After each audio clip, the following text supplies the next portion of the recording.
Bismillahirrahmanirrahim. Assalamualaikum warahmatullahi wabarakatuh. Jumpa lagi dengan podcast Al-Azhar, mengedukasi dan menginspirasi. Sahabat Al-Azhar, dalam rangka milad ke-72 tahun Yayasan Pesantren Islam Al-Azhar, YP Al-Azhar menyelenggarakan beberapa lomba atau kegiatan. Salah satunya adalah lomba kepala sekolah dedikatif dan inspiratif untuk jenjang TK, SD, SMP, dan SMA. Adapun yang menjadi terbaik kepala sekolah dedikatif dan inspiratif jenjang TK adalah Ibu Nurseho MPD. Beliau adalah Kepala TK Islam Al-Azhar 11 Bekasi.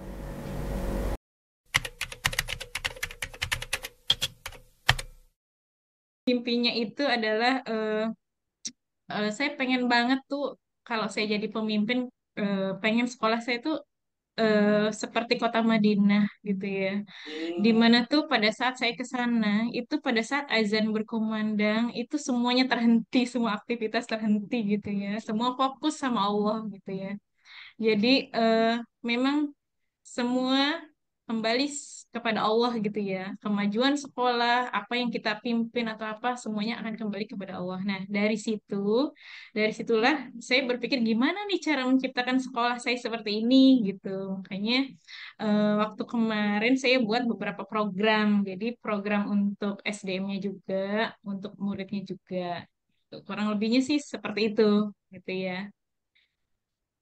Yang paling utama adalah karena saya berpikir bagaimana eh, seperti kota Madinah, pastinya kan gimana nih caranya meningkatkan ibadah di lingkungan kita, menghidupkan nilai-nilai sunnah gitu ya. Jadi dari hal-hal yang kecil lah. Kalau dari murid sendiri, alhamdulillah sudah berjalan. Kalau di sini ada program tahfiz, tapi kalau untuk SDM-nya sendiri, saya ada program yang kemarin saya tampilkan adalah program poin ibadah dan alarm tahajud waktu kemarin ya. Karena awalnya pasti kalau menciptakan sekolah kita seperti Madinah pasti sesuatu yang nggak mungkin cepet gitu ya. Jadi berawal dari hal-hal yang memang eh, terdekat lah.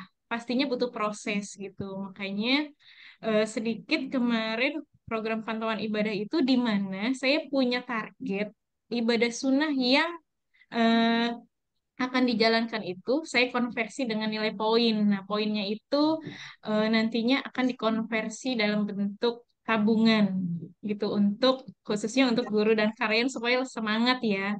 Nah, kalau para guru karyawan semangat untuk meningkatkan ibadahnya, pastinya kan akan berimbas sama murid-murid, sama orang tua murid gitu. Jadi berawal dari SDM dulu kita kuatkan untuk itu, nanti akan kita tularkan ke anak-anak.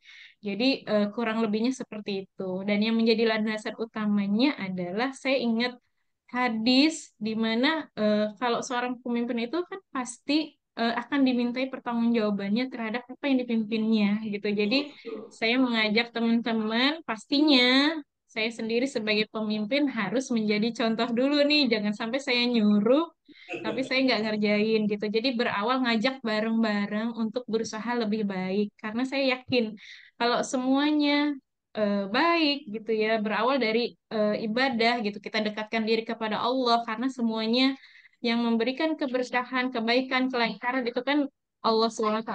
Jadi memang saya mulai dari situ.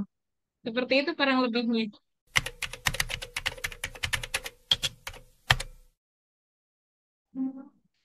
Kalau untuk saat ini sih saya baru mulai dari pembiasaan untuk khususnya untuk guru karyawan dulu, pembiasaan di puasa sunnah Senin Kamis itu. Jadi saya hari Senin Kamis itu karyawan nggak ada yang menyiapkan minum gitu ya.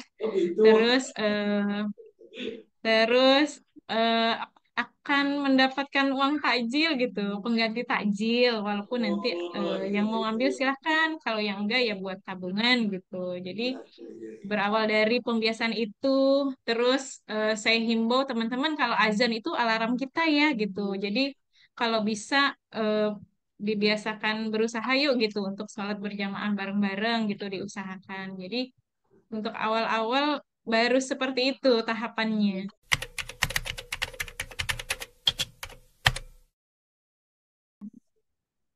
Kalau di TK sendiri kan karena yang kita hadapi juga orang dewasa ya, intinya pasti sama lah dengan SD, SMP, SMA.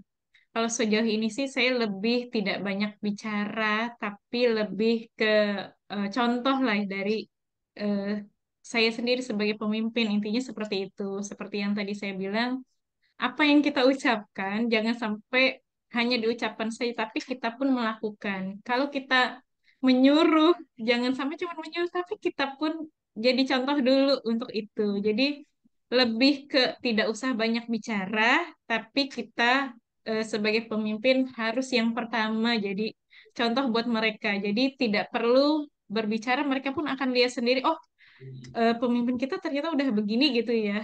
Harapan saya seperti itu.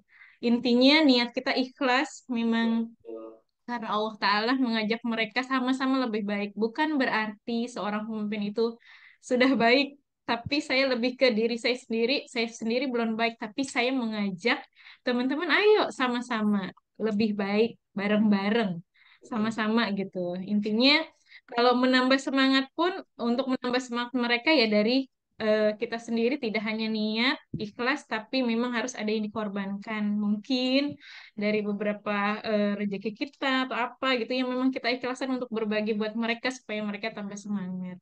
Intinya sih seperti itu.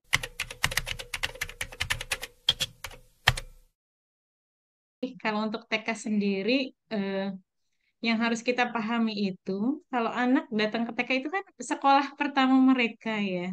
Dari keluarga baru ngerasain sekolah tuh di TK. Pastinya dia nggak tahu peraturannya harus seperti apa. Jadi yang pertama kali harus kita kenalkan adalah peraturan, peraturan yang di sekolah. Gimana kalau di sekolah itu harus ada peraturan? Kenapa harus ada peraturan? Kita ajak mereka untuk berdiskusi juga gitu ya, karena kan anak-anak sekarang kritis ya, apalagi zaman gadget sekarang ya. Jadi kita ajak ngobrol mereka. Nah, kita diskusi tentang gimana nih sebaiknya gitu ya. Jadi dari hasil diskusi itu nanti kita buat peraturan untuk kelas kita. Di mana kalau awalnya dari mereka pastinya mereka akan paham. Jadi kita kasih pemahaman kalau seperti ini akan bagaimana akibatnya gitu. Jadi karena anak-anak sekarang udah yaitu masa apa kritis ya. Jadi dari awal kita kasih tahu ke mereka. Jadi ada rambu-rambunya loh nak kalau di sekolah karena banyak temennya. Kalau di rumah kan mereka sendiri mungkin ya. Tapi kalau di sekolah kamu temennya banyak. Nah, temennya itu berbeda-beda gitu kan. Tidak hanya berbeda dari segi apa budayanya, mungkin dari orang Jawa, orang Padang gitu kan. Karakternya pun beda-beda gitu kan. Ada yang anak tunggal gitu kan, ada yang punya kakak. Nah, pasti yang pertama kita kasih pemahaman dan pengertian seperti itu, kita ajak diskusi dan kita bikin peraturan mini lah ya di kelas paling enggak gimana supaya kelas kita aman ya, gimana supaya kelas kita menyenangkan. Nah, di situ kita ajak tuh mereka diskusi dan nantinya menghasilkan suatu peraturan yang kita sepakati bersama. Nah, kalaupun tidak disepakati bersama, itu konsekuensinya kita balikan ke anak-anak. Kita ajak diskusi lagi tuh, ya. Kalau seperti ini sebaiknya seperti apa ya, gitu. Itu sudah, insya Allah sudah bisa, Pak Eman. Nah, kalaupun terjadi hal seperti itu, biasanya kita melakukan pendekatan kepada yang bersangkutan. Jadi lebih ke individual. Dan kita tidak akan memflurkan di depan teman-teman. Pastinya yang bersangkutan akan malu kan ya. Jadi tidak hanya peraturan, tapi kalau memang sudah terjadi seperti itu, kita lebih ke pendekatan individual, kita ajak ngobrol apa ke yang bersangkutan ke anaknya, kita kasih pengertian dan masalahnya di TK adalah yang paling bermasalah adalah orang tuanya. Ada anaknya udah selesai. Kadang anak tuh kita ajak ngobrol antara anak yang satu dengan yang lain, selesai. Dan dia bakalan main lagi gitu ya. Lupa tuh yang sebelumnya mungkin dia pernah berantem atau apa. Nah, kadang yang jadi masalah adalah orang tua gitu. Jadi, inilah pentingnya komunikasi kita langsung kepada orang tua bila terjadi hal tersebut. Seperti itu, Pak.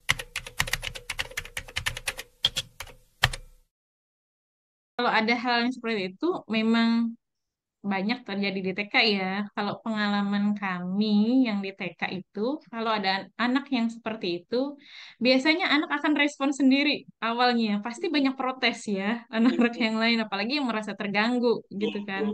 Nah, disitulah gunanya ibu guru sebagai fasilitator, menjadi penengah gitu ya. Kita kasih pengertian. Teman kamu ini punya kekurangan ini gitu ya, belum bisa ini. Kamu bantu ya. Jadi lebih enaknya tuh ngajak teman-teman yang lain, justru ngajak mereka bantu supaya teman kamu tuh hebat kayak kamu gitu. Jadi kita kasih ini dulu, anak-anak yang lain tuh sudah pintar misalnya dari hal bicara lah ya. Mungkin ada anak-anak yang punya kekurangan itu speech delay. Nah, kita kasih pengertian.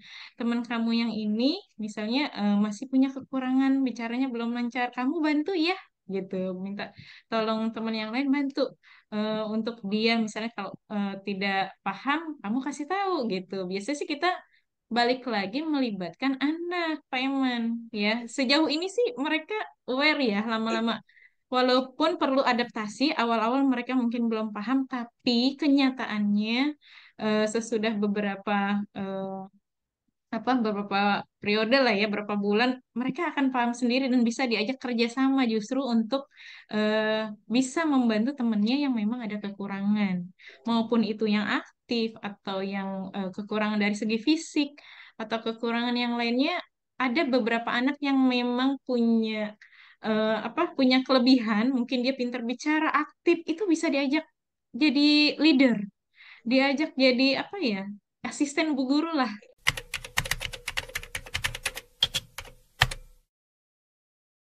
Kalau tagline saya itu tiap hari, ayo semangat lebih baik gitu ya. Selalu eh, up, up, selalu update dan upgrade gitu ya. Update dalam arti eh, kita tahu perkembangan zaman saat ini apa yang dibutuhkan, dan upgrade kita coba menyesuaikan untuk itu gitu. Jadi tetap semangat untuk menjadi orang yang bermanfaat untuk semua orang gitu.